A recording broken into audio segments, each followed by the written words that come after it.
sallim alaihi wa ala alihi wa ashabihi wa ikhwanihi. Jamaah salat maghrib, bapak-bapak, ibu-ibu yang semoga kita semua senantiasa dirahmati, dicintai, dikasihi dan diridhoi oleh Allah Subhanahu wa taala.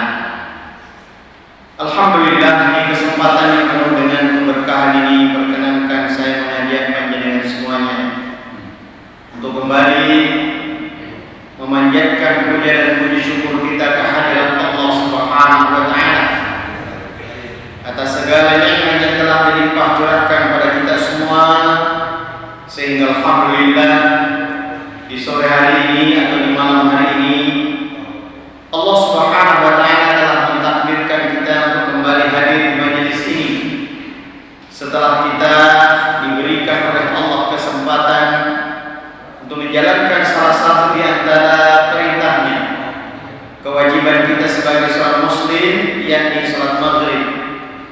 Dan alhamdulillah telah kita laksanakan secara berjamaah sesuai dengan petunjuk, contoh dan apa yang telah diajarkan oleh baginda Rasulullah sallallahu alaihi wa ala alihi wasallam.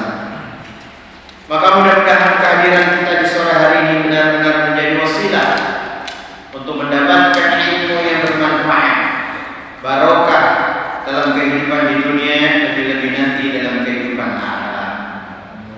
Pada saat yang sama tidak lupa pula kita senantiasa berselawat kepada baginda Rasulullah sallallahu alaihi wa ala alihi wasallam. Beliaulah yang telah dipilih oleh Allah, diutus oleh Allah Subhanahu wa taala dan diangkat menjadi seorang rasul untuk mengajarkan dan mendakwahkan kepada umat manusia, khususnya orang-orang yang beriman, tentang petunjuk dan pedoman serta bimbingan untuk menjalani kehidupan kita di dunia ini, agar kita semua beroleh kemuliaan, keselamatan, kebahagiaan, baik dalam kehidupan di dunia, lebih-lebih nanti dalam kehidupan akhirat. Bapak Ibu sekalian, pada sore hari ini kita akan melanjutkan kajian kita dalam kitab Riyadhus Shalihin yang telah disusun oleh seorang ulama besar bermadzhab Syafi'i, yaitu Al-Imam An-Nawawi rahimahullah taala. Pada pertemuan yang lalu kita telah membahas berkaitan dengan keutamaan menuntut ilmu atau belajar ajaran agama yang mulia. Pada malam hari ini kita masih melanjutkan berkaitan dengan ilmu, yaitu tentang ilmu yang benar melahirkan rasa takut kepada Allah. Jadi ilmu yang benar itu pasti akan melahirkan rasa takut kepada Allah Subhanahu wa taala. Dan rasa takut kepada Allah inilah buahnya ilmu. Rasa takut kepada Allah inilah buahnya ilmu yang benar. Karena orang-orang yang benar-benar menjalankan aktivitas mencari ilmu sesuai dengan petunjuk Allah, dan dia akan mendapatkan ilmu sebagaimana yang diturunkan oleh Allah, diajarkan oleh Rasulullah, dipraktikkan dan diamalkan oleh para sahabat, para tabi'in, para tabi'ut tabi'in dan para ulama sampai hari ini kepada kita, maka ilmu itu akan mendatangkan rasa takut. Dan rasa takut inilah yang mendorong, memotivasi seseorang untuk melakukan perbuatan-perbuatan, amalan-amalan, ya, atau aktivitas-aktivitas yang mengundang rahmat. Ya. Begitu sebaliknya, rasa takut inilah yang menghalangi seseorang dari perbuatan-perbuatan, amalan-amalan yang mengundang murka. Gitu ya. Jadi ini penting sekali. Ketika seseorang itu benar-benar memiliki ilmu yang datang dari Allah dan Rasulnya, maka insya Allah itu akan menghadirkan rasa takut kepada Allah Subhanahu wa taala. Baik, Bapak Ibu sekalian, secara bahasa al-ilmu itu bermakna memahami sesuatu sesuai dengan hakikatnya. Jadi ketika kita bicara soal ilmu, artinya memahami sesuatu sesuai dengan hakikatnya, kemudian beramal atau menghadirkan keyakinan dalam diri tentang benarnya ilmu yang telah dipelajari. Ya, jadi kalau kita katakan orang ini berilmu, berarti dia memahami hakikat apa yang dia pelajari. Ya. Kemudian lawan dari al-ilmu adalah al-jahl. Al-jahl itu artinya orang yang tidak memahami. Perhatikan bahwa al-jahl, bodoh itu bukan berarti orang gak cerdas. Ya, boleh jadi seorang itu cerdas akalnya, pinter, tapi boleh jadi tidak memahami hakikat dari ilmu yang datang dari Allah dan Rasulnya SAW. Ya, jadi kalau kita bicara soal ilmu yang diperintahkan untuk dipelajari dalam agama Islam adalah ilmu yang berkaitan dengan apa-apa yang diturunkan oleh Allah berupa wahyu kepada baginda Rasulullah SAW, dan itu merupakan syariat, perintah, kewajiban bagi orang-orang yang beriman. Nah, inilah makna ini. Dan lawan dari al-ilmu adalah al-jahl. Jadi boleh saja seorang itu cerdas, punya ilmu yang banyak dari sisi pengetahuan duniawi, teknologi dan sebagainya, tapi kalau dia tidak paham tentang ilmu yang Allah turunkan sebagai petunjuk dan pedoman kepada Nabi Muhammad SAW, maka dia tetap dikatakan orang yang tidak berilmu, walaupun dia cerdas. Ya. Jadi ini definisi ilmu berkaitan dengan syariat. Kalau secara umum ilmu, orang berilmu berarti orang yang punya pengetahuan luas, wawasan yang luas, itu secara umum. Tapi kalau dalam syariat, ya dalam agama, ilmu yang diperintahkan untuk dipelajari, diamalkan, dituntut adalah berkaitan dengan apa yang Allah turunkan dalam kitabnya dan apa yang diajarkan oleh baginda Rasulullah. Ini batasannya. Ya, makanya kalau ada hadis yang sering kita dengarkan, thalabul ilmi fardhatun 'ala kulli muslim, menuntut ilmu adalah wajib hukumnya bagi setiap muslim, maka yang dimaksud di sini adalah ilmu tentang syariat. Ilmu tentang syariat, ilmu tentang agama, ilmu tentang perintah-perintah Allah Subhanahu wa taala dalam syariat. Ini yang wajib. Ya. Adapun ilmu-ilmu lain ya sifatnya fardu kifayah. Ilmu-ilmu yang menunjang menopang kehidupan dunia kita ya fardu kifayah sesuai dengan profesi masing-masing. Ya, itu urusan atau tergantung profesi masing-masing. Ya. Tidak wajib semua manusia menuntut ilmu tentang politik. Tidak wajib semua manusia menuntut ilmu tentang ekonomi. Tidak wajib semua manusia menuntut ilmu lain yang hubungannya dengan kebutuhan dan kepentingan dunia.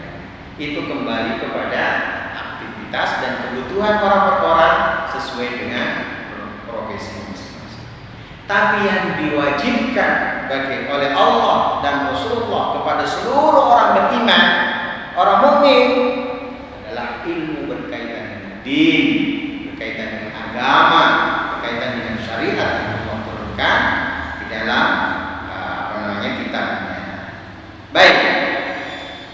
Nah, berkaitan dengan ilmu ini perlu kita pahami bahwa fokus utama dari ilmu yang bermanfaat tadi adalah berkaitan dengan tumbuhnya, hadirnya, lahirnya rasa takut bagi seseorang yang mendapatkan atau yang telah diberikan ilmu Allah SWT.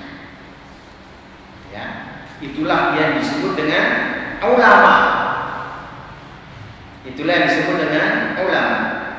Makanya dalam firman Allah Subhanahu wa taala, dan ayat ini kita sudah hafal karena sering disebut oleh para ulama, di surat Fatir ayat 28, disebut juga surah Al-Mu'min. Jadi ada surah Al-Mu'minun, ada surah Al-Mu'min.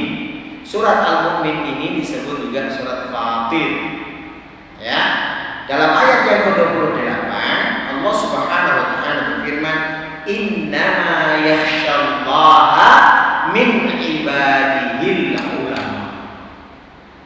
Sesungguhnya orang-orang di antara hamba-hamba Allah yang benar-benar takut kepada Allah adalah para ulama. Ya.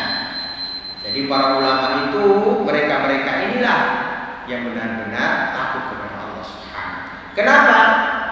Pertama, karena para ulama itu memahami tentang Allah Subhanahu, memahami tentang wujudnya Allah, adanya Allah, memahami tentang sifat-sifatnya Allah Subhanahu, memahami dengan sebenar-benarnya tentang keagungan, kekuatan, kemahaperkasaan Allah Subhanahu.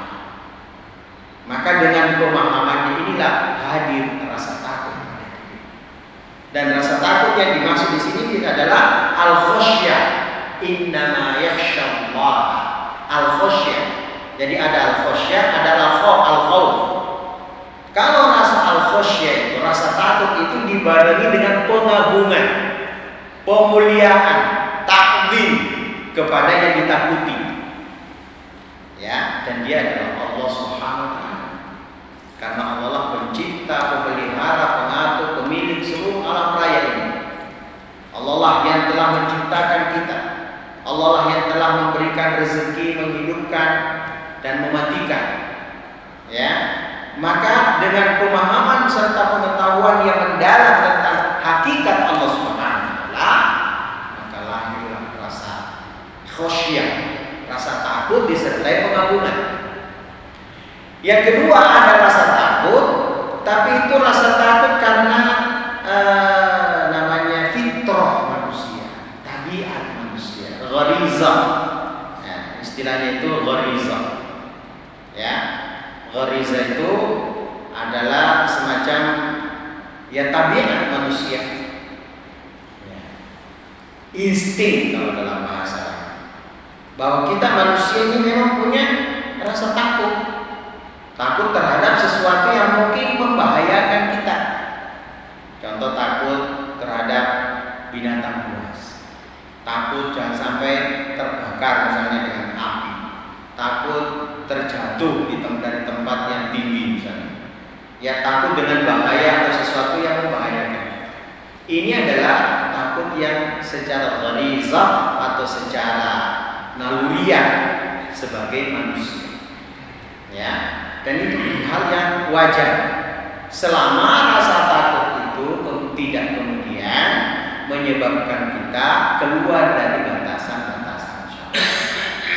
Ya, karena ada juga rasa takut yang hanya berupa waham, rasa takut tahayyul, khayal, hakikatnya tidak ada, tapi dia takut. Ya, takut di malam gelap, takut adanya genderuwo. Nah, itu juga rasa takut. Tapi ini tidak syar'i, tidak dibolehkan. Ya, karena itu adalah waham, rasa takut yang tidak jelas sumbernya. Ya, nah, maka yang dimaksud dengan rasa takut yang bisa melahirkan ibadah, amal saleh dan ketaatan ini adalah rasa takut berupa pengagungan terhadap Allah Subhanahu wa taala. Nah, inilah yang dituntut dalam agama atau dituntut dalam syariat yang mulia. Al-Imam Ibnu Katsir rahimahullah taala dalam kitab tafsirnya, Tafsir Al-Qur'an Al-Azim, menafsirkan surat Fatir ayat 28 tadi, beliau berkata, sesungguhnya yang paling takut kepada Allah dengan takut yang sebenarnya adalah para ulama. Ya, atau orang-orang yang memahami atau mendalami ajaran agama yang datang dari Allah Subhanahu. Karena semakin seseorang mengenal Allah yang Maha Agung, maka dia atau yang Maha Mampu, Maha Mengetahui, ya, dan dia disifati dengan sifat-sifat yang sempurna, lalu dia mengenal Allah dengan sebenar-benar pengenalan, maka ia akan memiliki rasa takut, dan rasa takut itu terus bertambah.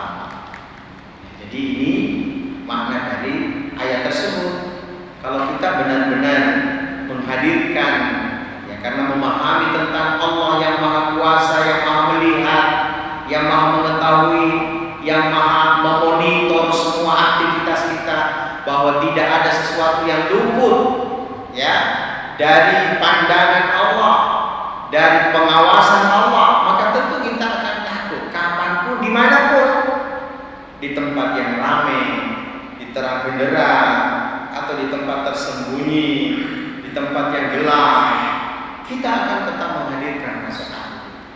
Kenapa? Karena kita tahu bahwa Allah Maha mengawasi. Tidak ada yang tersembunyi bagi Allah. Ya, di langit, di bumi, yang besar, yang kecil, semuanya berada dalam pengawasan Allah Subhanahu wa Ta'ala. Dan inilah yang dimiliki oleh orang-orang yang beriman tadi. Dalam surat Al-Anbiya ayat 49, Allah Subhanahu wa Ta'ala berfirman, "Alladzina yakhshawna rabbahum bil ghaib." Al-Anbiya ayat 49. "Alladzina yakhshawna rabbahum bil ghaib wa hum minas sa'ati mushfiqun." Dan orang-orang yang takut akan datangnya azab Allah Subhanahu wa Ta'ala, maka mereka padahal mereka itu tidak melihat Allah. Jadi orang-orang yang takut kepada Allah padahal dia tidak melihat Allah. Wa hum minas sa'ati mushfiqin, dan mereka juga merasa gentar, merasa takut akan datangnya hari kiamat. Jadi Bapak Ibu sekalian, kita semua meyakini dengan seyakin-yakin, tidak ada keraguan bahwasannya Allah Subhanahu wa Ta'ala Maha perkasa, Maha kuat, Maha kuasa, dan Allah bisa menciptakan sesuatu yang tadinya tidak ada hanya dengan kalimat kun, jadilah, maka jadilah dia. Allah juga bisa membinasakan dan menghancurkan seluruh alam ketika nanti tiba saatnya. Kita yakin, tidak ada keraguan sedikit. Ya, padahal hari kiamat belum pernah terjadi, belum pernah dia mengalami, tapi Allah gambarkan dahsyatnya hari kiamat di dalam Al-Quran dan dijelaskan secara rinci oleh Rasulullah dalam hadits-haditsnya tentang begitu mengerikannya hari kiamat. Nah, orang wanita-wanita yang hamil, gugur kandungannya, ya, wanita-wanita yang sedang menyusui, dilemparkan bayinya untuk menyelamatkan dirinya, ya. Jadi mengerikan dahsyatnya hari kiamat. Makanya seorang ulama besar bernama Abdullah bin Mubarak. Abdullah bin Mubarak ini seorang ulama besar dari kalangan tabi'in. Pada suatu saat diceritakan oleh seorang ulama lain bernama Al-Qasim bin Muhammad rahimahullah, itu suatu saat melakukan perjalanan. Jadi Abdullah bin Mubarak ini sering melakukan safar, baik ketika naik haji, pergi umroh, atau pergi berperang di jalan Allah, atau pergi berdagang dan sebagainya, sering safar. Nah, suatu saat dia bersama atau diikuti oleh seorang yang bernama Al-Qasim bin Muhammad. Kemudian Al-Qasim bin Muhammad ini ketika melakukan perjalanan itu, dia merasa bertanya-tanya dalam hati, apa yang menyebabkan ulama ini, yakni Abdullah bin Mubarak rahimahullah ta'ala, ini kok lebih ditinggikan derajatnya oleh Allah daripada kita, lebih dimuliakan derajatnya daripada kita. Abdullah bin Mubarak ini seorang ulama yang terkenal, ya, dikenal oleh kaum muslimin di masa itu, ya. Padahal kata Al-Qasim bin Muhammad, dia puasa, kita juga puasa. Dia sholat, kita juga sholat. Dia berperang, kita juga berperang. Apanya yang membuat orang ini memiliki kelebihan, keutamaan, keunggulan daripada kita? Maka tibalah suatu masa ketika perjalanan ke Syam, ya, dan bermalam di suatu tempat dan menyalakan obor, ya, lampu lah kalau zaman itu, obor. Tiba-tiba malam itu obor itu mati, tertiup angin, obornya mati. Dia orang-orang cari-cari apa itu korek lah kalau zaman kita sekarang untuk menyalakan kembali obornya. Kemudian ketika obor itu dinyalakan kembali, ya, Al-Qasim bin Muhammad ini melihat ya Abdullah bin Mubarak itu sudah basah jenggotnya karena tangisan. Dia menangis dalam kondisi gelap gulita itu, dia menangis. Ya, jadi ketika ditanya apa yang menyebabkan dia menangis, maka dia membayangkan, Abdullah bin Mubarak ini membayangkan gimana nanti di alam kubur sendirian, tidak ada pelita, tidak ada penerangan. Bagaimana nanti kalau tiba hari kiamat dalam keadaan gelap gulita, manusia kemudian ya dibangkitkan dalam keadaan sangat sengsara. Dia bayangkan sehingga bercucuran air matanya, menangis, membasahi. Muncul rasa takut, ya, rasa takut kepada apa yang Allah Subhanahu Wa Taala telah janjikan akan terjadi pada setiap dan seluruh umat manusia. Dan berkatalah Al-Qasim bin Muhammad, inilah yang menyebabkan orang itu mulia lebih utama dari kita. Kenapa? Karena rasa takutnya kepada Allah Subhanahu wa Ta'ala. Baik, kemudian di surat yang lain, di surat Al-Maidah ayat 44, Allah Subhanahu wa Ta'ala berfirman, "Fala takhshawun nas."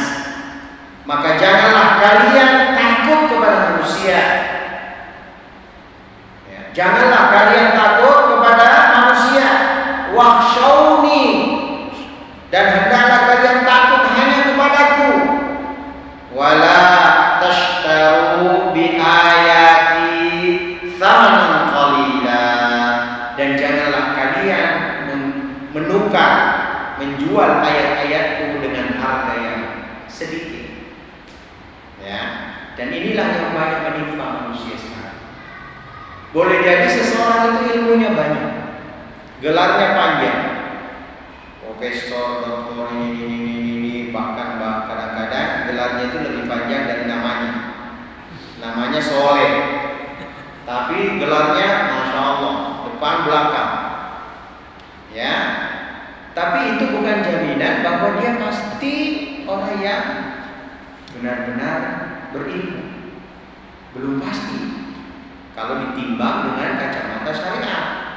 Karena boleh jadi dia tidak mengenal Allah, boleh jadi dia tidak paham syariat, boleh jadi dia tidak mengerti tentang ajaran agama yang diperintahkan dan diwajibkan oleh Allah Subhanahu wa Ta'ala.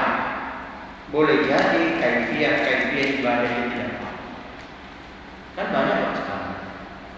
Ya, kalau lihat gelarnya Masya Allah.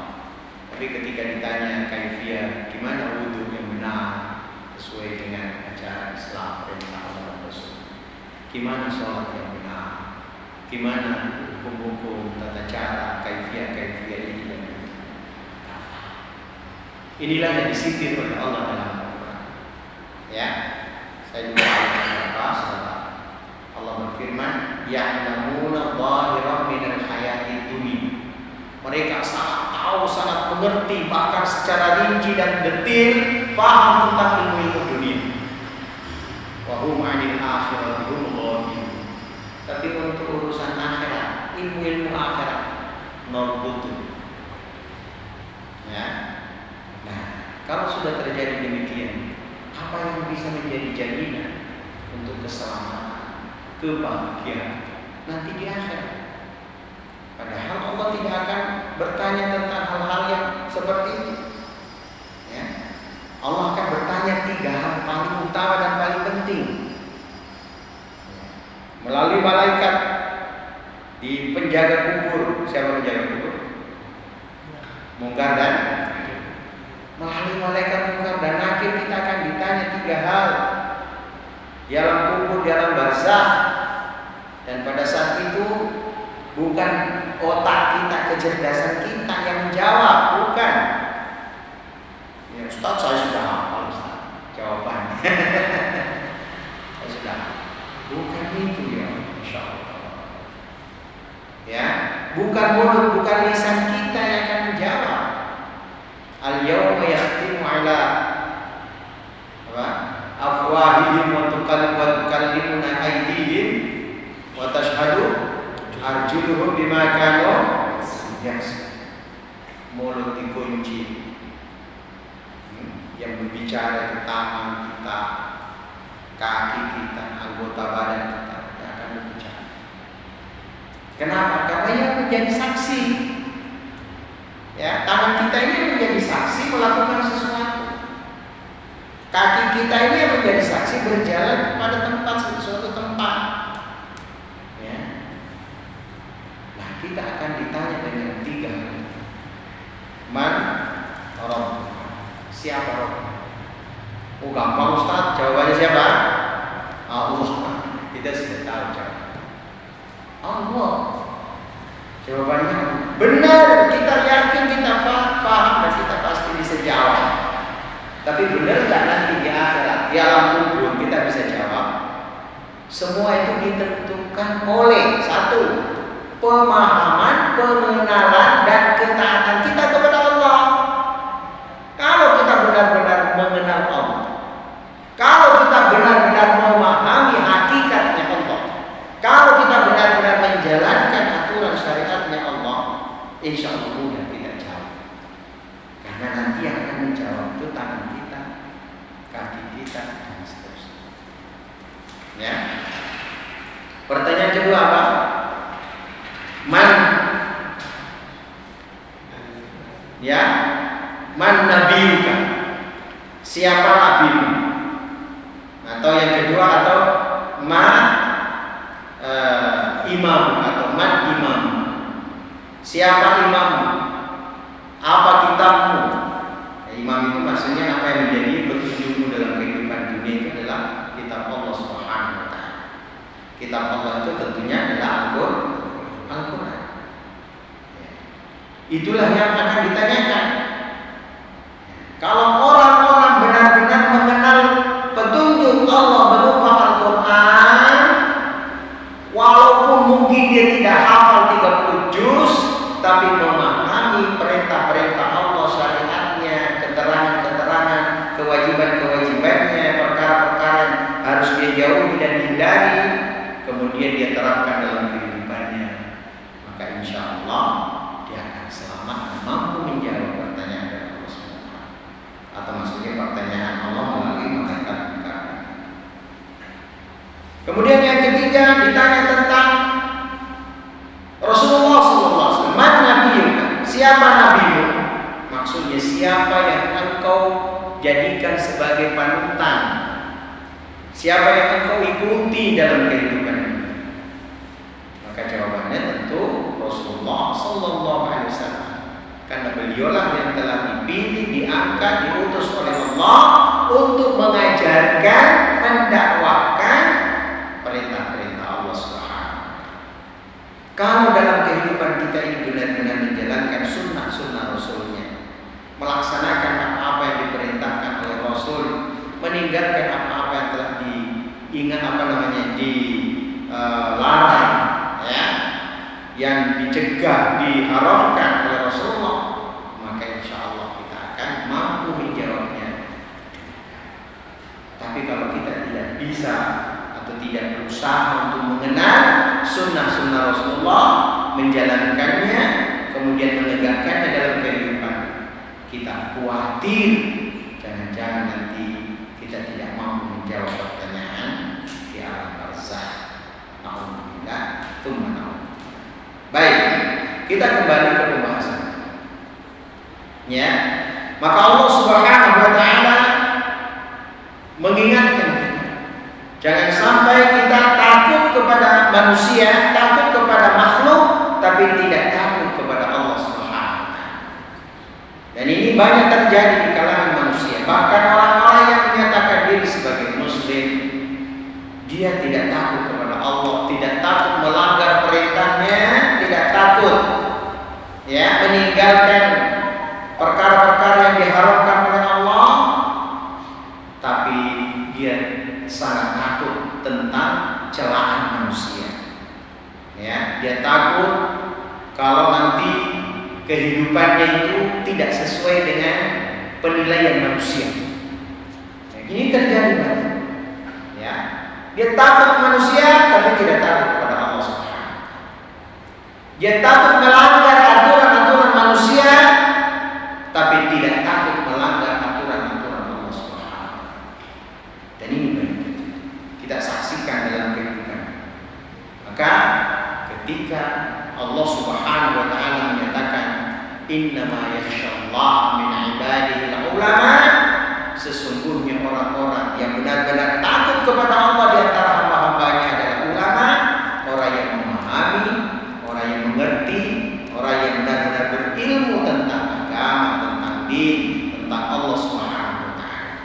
Maka termasuk di dalamnya adalah mereka-mereka yang meninggalkan berbagai macam hal, ya, tidak takut dengan celaan manusia, tidak takut dengan cemoohan manusia, karena hal tersebut memang dilarang oleh Allah, hal tersebut diharamkan oleh Allah, ya, atau sesuatu yang benar-benar diperintahkan oleh Allah, dia tidak takut mengerjakannya, menjalankannya, melaksanakannya, walaupun dia sendirian, walaupun orang lain tidak suka, walaupun manusia lain mencela dan mencaci, dia tidak peduli. Yang penting Allah ridho, yang penting ini perintah Allah, yang penting ini syariat yang diperintahkan oleh Allah. Ya, dia takut hanya kepada Allah, dia tidak peduli dengan penilaian manusia. Ya, jadi ini salah satu yang terbentuk rasa takut kita kepada Allah Subhanahu wa taala. Maka ketika kita sudah memahami dalam agama yang kita pelajari ini, ya, dalam majelis ilmu, ya alhamdulillah di masjid kita ini banyak majelis ilmu. Habis subuh kadang-kadang ada, habis maghrib, kemudian pagi juga ada. Dan kita belajar tentang perkara-perkara kaifiyah tata cara ibadah. Kita belajar tentang akidah, kita belajar tentang kaifiyah atau tata cara sholat dan sebagainya. Kita belajar tentang akhlak. Kita berusaha untuk menjalankan itu semuanya dibarengi dengan rasa takut kepada Allah Subhanahu. Ya. Kemudian ada seorang ulama besar yang lain bernama Mazruk. Beliau pernah berkata, "Kafa bi khasyatillahi ilma." Cukuplah rasa takut kepada Allah itu berupa atau menjadi salah satu di antara bagian dari ilmu. Jadi rasa takut kepada Allah itu adalah bagian dari ilmu. Wa kafa bil i'tirari billahi jahlan. Dan cukuplah seseorang dikatakan jahil, tidak berilmu, jika dia tidak takut, ya, kepada Allah Subhanahu wa taala. Ya, tidak takut kepada Allah dan tertipu dengan kehidupan dunia. Tertipu dengan kehidupan dunia karena tidak takut kepada Allah Subhanahu wa taala. Maka dikatakan dalam pernyataan yang lain seorang ulama yang besar juga namanya Al-Imam Asy-Sya'bi rahimahullah, ya, dalam Ma'arij at-Tanzil Al-Imam Al-Baghawi, ulama besar ini berkata, innamal ilmu man khasyallah azza wa jalla. Sesungguhnya ilmu itu adalah siapa yang takut kepada Allah Subhanahu wa taala. Ya. Dalam pernyataan yang lain, innamal ilmu laisa bikathratil riwayat. Sesungguhnya ilmu itu bukan karena banyaknya menghafal riwayat. Ya, saya ulangi. Ini pernyataan Imam Malik rahimahullah taala, seorang imam yang dari beliau lahir madhab Maliki. Ya, madhab Maliki. Itu berkata innamal ilmu laisa bikathratil riwayat.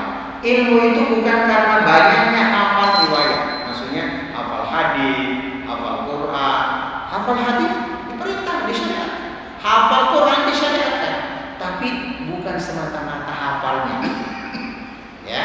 Sampai kita terpukau, tertipu karena banyaknya hafalan. Ya. Walakinnahu nur. Akan tetapi yang dimaksud dalam ilmu itu adalah cahaya yaj'aluhu Allah fil masukkan cahaya itu dalam hati. Dengan cahaya itu kita mengenal kebenaran. Dengan cahaya itu kita kenal Allah. Dengan mengenal Allah menghadirkan rasa takut. Ya, rasa takut kepada Allah Subhanahu wa taala. Maka disinilah pentingnya kita menghadirkan rasa takut atas apa-apa yang telah kita pahami, yang kita pelajari dari ajaran agama yang mulia ini. Boleh saja seseorang menghafal riwayat, menghafal hadis, menghafal sejarah atau menghafal Al-Quran, diperintahkan, disyariatkan. Tetapi pada saat yang sama, hafalan-hafalan kita tentang ilmu itu harus dibarengi dengan rasa takut. Karena inilah buahnya ilmu. Rasa takut itulah buahnya ilmu. Ketika seseorang benar-benar telah dianugerahi rasa takut, maka itulah yang mendorongnya mengamalkan ilmunya. Apa yang dia ketahui dari perintah-perintah syariat, dia akan jalankan. Ibadah, amal saleh, ketaatan apapun bentuknya, dia akan laksanakan. Kenapa? Dia takut kepada Allah. Yang kedua, dengan ilmu tersebut dia juga akan berusaha meninggalkan semua perkara yang dilarang, diharamkan, yang tidak diridhoi oleh Allah SWT. Karena dia tahu bahwa kalau dia kerjakan akan mendatangkan murka Allah SWT. Dan kalau murka Allah datang kepada kita, kepada seseorang, alhamdulillah, alamat kita tidak akan mendapatkan rahmat, ampunan, cinta, dan kasih sayang dalam kehidupan akhirat. Kalau itu sudah terjadi, ya sia-sia amalan kita, perbuatan kita selama kita. Ya, inilah yang disebut amilatun nasbah. Amilatun nasbah. Ada orang yang banyak beramal tapi nasibah. Dia hanya dapatkan kepayahan, dia hanya dapatkan kelelahan, tidak dapat apa-apa dari amalannya. Kenapa?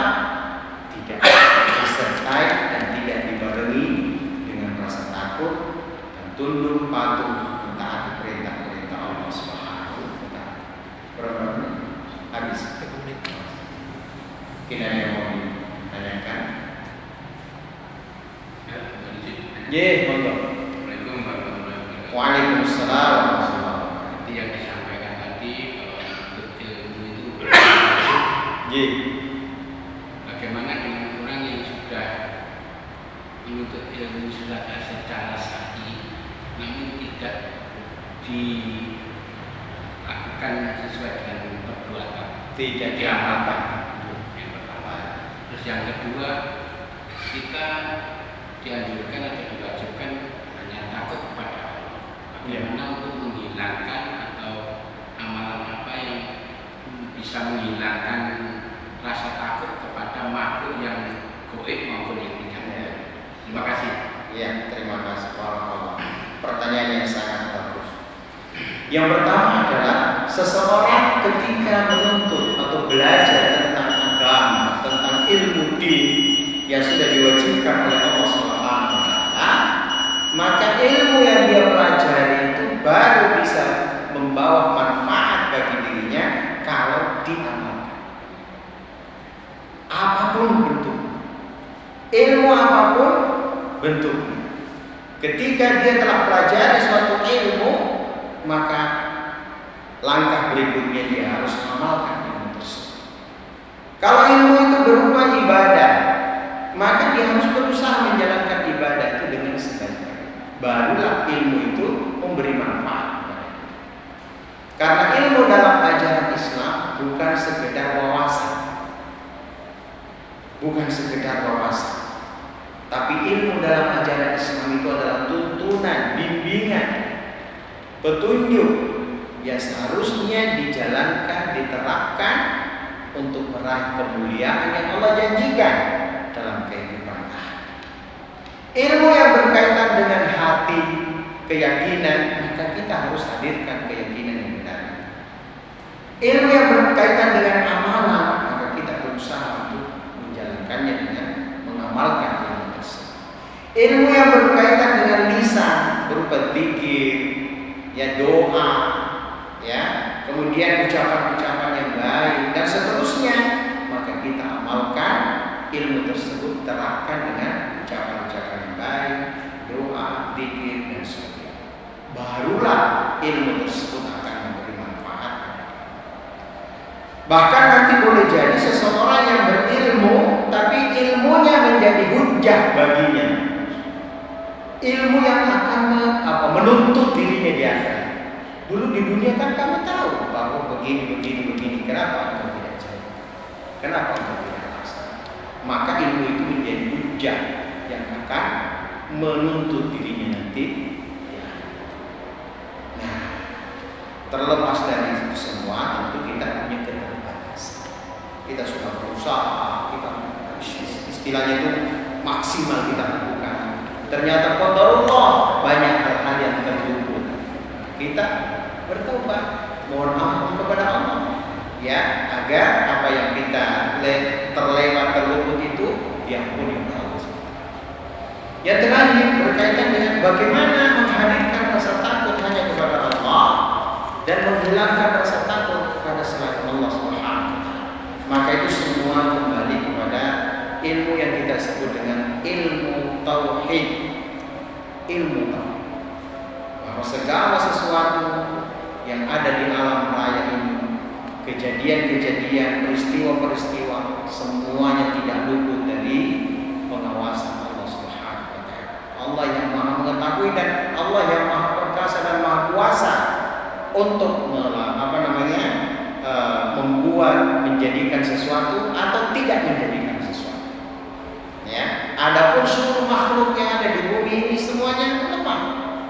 Ya, kita semuanya tidak bisa melakukan apa-apa kecuali atas izin dan perkenan Allah. Dan kita juga harus menyadari bahwa kita ini makhluk yang paling mulia di antara semua makhluk-makhluk yang ada. Ya, kita lebih mulia dari malaikat kalau kita bertakwa kepada Allah.